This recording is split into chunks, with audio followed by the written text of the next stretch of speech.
Alkyne का addition हम alkyne से भी करा सकते हैं।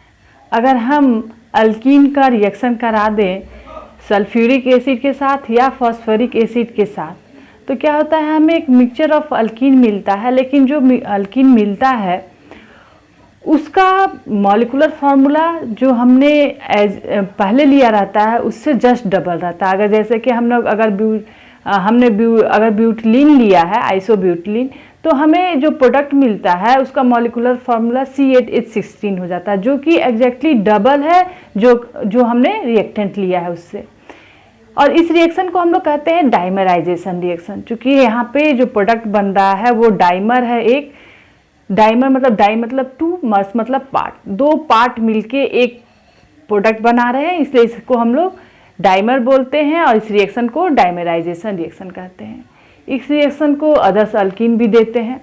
अगर हम लोग आइसोब्यूटिलीन लें और एक प्रॉपर कंडीशन में, यानी कि Conc2SO4 के साथ 80 डिग्री सेंटीग्रेड पर अगर हम इसको हीट करते हैं तो हमें मिक्सचर्स ऑफ अल्कीन मिलता है। वो अल्कीन जो होता है वो एग्जैक्टली मॉलिक्यूलर फार्मूला में डबल होता है आइसोब्यूटिलीन के। और अगर हम इन जो ब्यूटिलीन हमें मिला, जो ब्यूटिलीन के बाद जो हमें उसका डाइमर मिला, उसका हाइड्रोजिनेशन करा देते हैं इन द प्रेजेंस ऑफ निकल, तो वहाँ पे हमें आइसोऑक्टेन मिल जाता है। और इस रिएक्शन का मकसद भी यही होता है, आइसोऑक्टेन का फॉर्मेशन। सारे जितने भी हम लोग डाइमराइजेशन कराएंगे उसमें ज़रूरी नहीं है कि हमें आइसोऑक्टेन ही मिले, लेकिन आइसोब्यूटिलीन से अगर हम कराते हैं तो वहाँ पे हमें 2,4,4 trimethyl 2 pentene as a major product मिलता है, जो कि हाइड्रोजिनेशन के बाद आइसोऑक्टेन हम देता है। और ये आइसोऑक्टेन हम लोग जानते हैं कि बहुत ही एक अच्छा एंटी नॉकिंग एजेंट है, जिसके लिए ऑक्टेन नंबर 100 होता है। अब इसके मैकेनिज्म के बारे में जान लेते हैं। तो जिस तरह से हम लोगों ने देखा था कि ये अदर्स इलेक्ट्रोफिलिक एडिशन रिएक्शन में क्या होता था कि अल्कीन जो है वो इलेक्ट्रोफाइल को अपनी तरफ अट्रैक्ट कर लेता था, उसके बाद कार्बोकैटायन फॉर्म होता था। उसी तरह से ये रिएक्शन भी एक इलेक्ट्रोफिलिक एडिशन रिएक्शन है, तो उसी तरह से प्रोसीड करता है। यहाँ पे जो भी एसिड हम लेते हैं वो एसिड जो है उसका एसिड जो अगर हम सॉल्यूशन में लेंगे तो H+ देगा, तो ये जो उसका H+ होता है वो क्या करता है, एज ए इलेक्ट्रोफाइल वर्क करता है। तो यहाँ पर भी जो हमने एसिड लिया है वो एज ए इलेक्ट्रोफाइल वर्क करेगा और उसका H+ यानी कि वो प्रोटॉन जो होगा उस पर ये अल्कीन जो है उसका पाई क्लाउड्स उसको अपनी तरफ अट्रैक्ट करेगा और वो हाइड्रोजन वहाँ पे जाके ऐड होगा जहाँ पर सब पहले से ही हाइड्रोजन ज़्यादा हो, अकॉर्डिंग टू मार्कोनिकॉफ रूल। या फिर ये भी कहें कि वहाँ पे ऐड होगा जिससे कि एक ऐसा कार्बोकैटायन मिलेगा जिसकी स्टेबिलिटी ज़्यादा होगी। यहाँ पे क्या है, 3 डिग्री कार्बोकैटायन फॉर्म कर रहा है। जहाँ भी कार्बोकैटायन का फॉर्मेशन हो वहाँ पे संभावना रहेगी, हमेशा याद रखिएगा, एक रीअरेंजमेंट की, ताकि ज़्यादा स्टेबल कार्बोकैटायन का फॉर्मेशन हो सके। अब जो ये यहाँ पे अल्कीन के कारण कार्बोकैटायन जो फॉर्म किया है वही कार्बोकैटायन अगले स्टेप में एज ए इलेक्ट्रोफाइल वर्क करता है। अब जो अल्कीन है पहले से रिएक्शन मिक्सचर में वो क्या करता है कि इस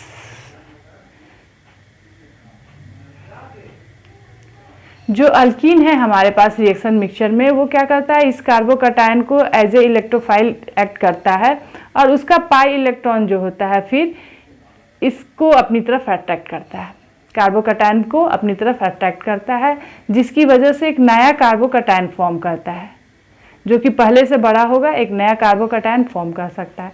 जहाँ कहीं भी कार्बोकैटायन फॉर्म करेगा वहाँ पर हमेशा याद रखिएगा कि एक हमेशा संभावना रहेगी रीअरेंजमेंट की। तो क्या हुआ, पाई इलेक्ट्रॉन क्लाउड ने कार्बोकैटायन को अपनी तरफ अट्रैक्ट किया और जिस तरह से वहाँ पर अटैच हुआ था यहाँ पर भी क्या होगा, कार्बन वहाँ पर अटैच होगा जहाँ पे हाइड्रोजन पहले से ज़्यादा है और क्या होगा, एक नया कार्बोकैटायन का फॉर्मेशन हुआ। इस तरह से हम लोगों ने समझा कि कार्बोकैटायन जो है अल्कीन के साथ मिलके एक बड़ा कार्बोकैटायन फॉर्म कर सकता है। यहाँ पर भी ये हो रहा है और चूँकि कार्बोकैटायन फॉर्म कर रहा है तो सबसे पहले हम देखेंगे क्या यहाँ रीअरेंजमेंट की संभावना है, रीअरेंजमेंट हो सकता है क्या। इस वाले केस में देखिए क्या है कि खुद ही 3 डिग्री कार्बोकैटायन फॉर्म कर रहा है तो स्टेबिलिटी काफ़ी अच्छी है, इसलिए रीअरेंजमेंट नहीं होगा।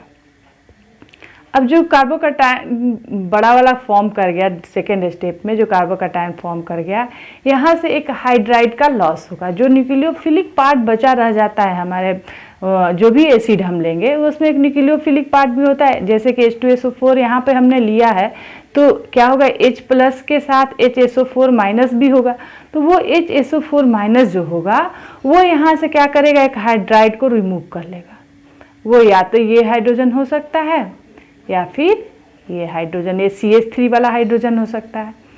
अगर CH2 का हाइड्रोजन रिमूव करेगा तो डबल बॉन्ड यहाँ फॉर्म करेगा, और अगर CH3 का H हाइड्राइड को रिमूव करेगा तो डबल बॉन्ड यहाँ फॉर्म करेगा। दोनों तरह के ही प्रोडक्ट बनेंगे, लेकिन मेजर प्रोडक्ट जो होगा अकॉर्डिंग टू सेटजेफ रूल होता है, जो कि ये कहता है कि जहाँ हाइड्रोजन कम है हाइड्रोजन वहाँ से ही एलिमिनेट होगा। ये तो सही है, ये रूल के अनुसार है, लेकिन सबसे उसमें बात जब भी होती है तो उसी तरह का प्रोडक्ट फॉर्म करता है जिसकी स्टेबिलिटी ज़्यादा हो। तो अब यहाँ पर जब भी हम लोग अल्कीन की बात करते हैं तो वहाँ पे हम लोग हाइपर कंजुगेशन को देखें हैं कि क्या हाइपर कंजुगेशन किस में ज़्यादा है। तो आप ध्यान दीजिए कि जो प्रोडक्ट इस हाइड्रोजन के रिमूवल के बाद बनेगा, यहाँ के हाइड्रोजन के बाद रिमूवल के बाद बनेगा, उसके बाद देखिए यहाँ पे क्या है, 6 हाइड्रोजन अल्फा हाइड्रोजन है, तो हाइपर कंजुगेशन की संभावना जहाँ ज़्यादा होगी तो अल्कीन ज़्यादा स्टेबल होगा। तो ये अल्कीन चूँकि ज़्यादा स्टेबल है इसीलिए ये फॉर्म करेगा। यहाँ पे क्या है कि ये यहाँ पर सिर्फ 3 हाइड्रोजन है प्रेजेंट है हाइपर कंजुगेशन के लिए, उसके अपेक्षा में यहाँ पे 6 हाइड्रोजन है तो यहाँ पे हाइपर कंजुगेशन ज़्यादा होगा, तो मेजर प्रोडक्ट यही बनेगा। क्या है ये, 4,4,2 ट्राईमिथाइल 2 पेंटीन, और ये क्या है 4,4,2 ट्राईमिथाइल 1 पेंटीन। तो ये ये जो है ये प्रोडक्ट जो है ये ज़्यादा फॉर्म करेगा। अब हमने एक चीज़ और जाना कि यहाँ पर चूंकि कार्बोकैटायन जो है फॉर्म कर सकता है, अल्कीन के साथ मिलके एक नया कार्बोकैटायन फॉर्म कर सकता है, तो इसका यूज हम लोग कन्वर्जन में कर सकते हैं। उसके बाद हम जो भी प्रोडक्ट जिस तरह का प्रोडक्ट हमें चाहिए और आगे रिएक्ट करके बना सकते हैं, तो इसका यूज हमेशा कन्वर्जन में कर सकते हैं। इस चीज़ को आप लोग याद रखिएगा, ध्यान दीजिएगा। अब एक और एग्जांपल से हम लोग इसको और बेहतर से समझने की कोशिश करते हैं।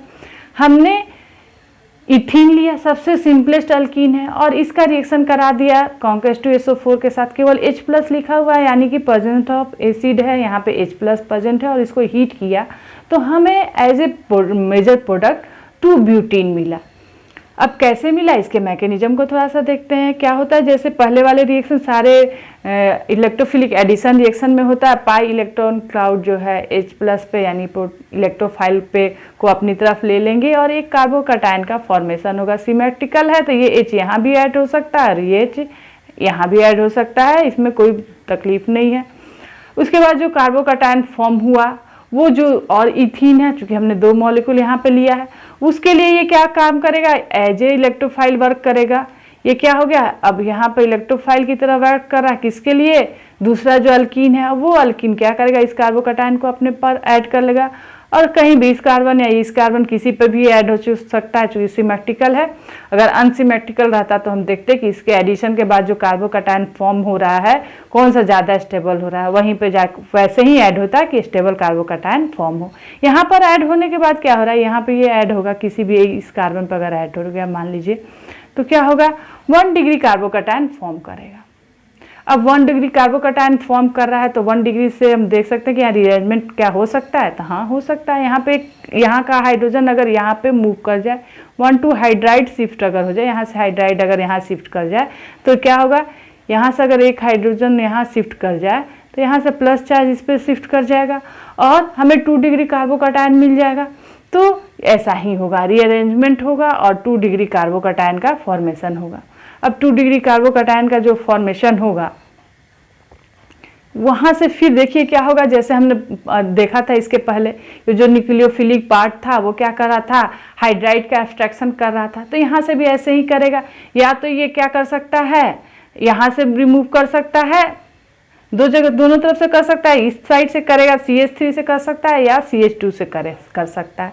अगर CH3 से करेगा तो हमें 1 ब्यूटीन मिलेगा, और अगर CH2 के साथ रिमूव करेगा तो हमें 2 ब्यूटीन मिलेगा, और मेजर प्रोडक्ट क्या होगा, वो 2 ब्यूटीन होगा। क्यों होगा, क्योंकि 2 ब्यूटीन के केस में इसके पास जो है ये देखिए यहाँ पे 2 ब्यूटीन फॉर्म कर रहा है। तो इस केस में क्या है कि ज़्यादा इसके पास अल्फा हाइड्रोजन है जो कि हाइपर कंजुगेट कर सकता है, और जिसकी वजह से क्या होगा, ये ज़्यादा स्टेबल होगा।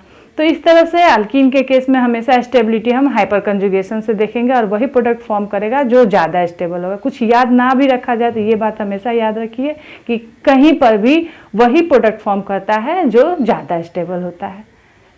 Thank you.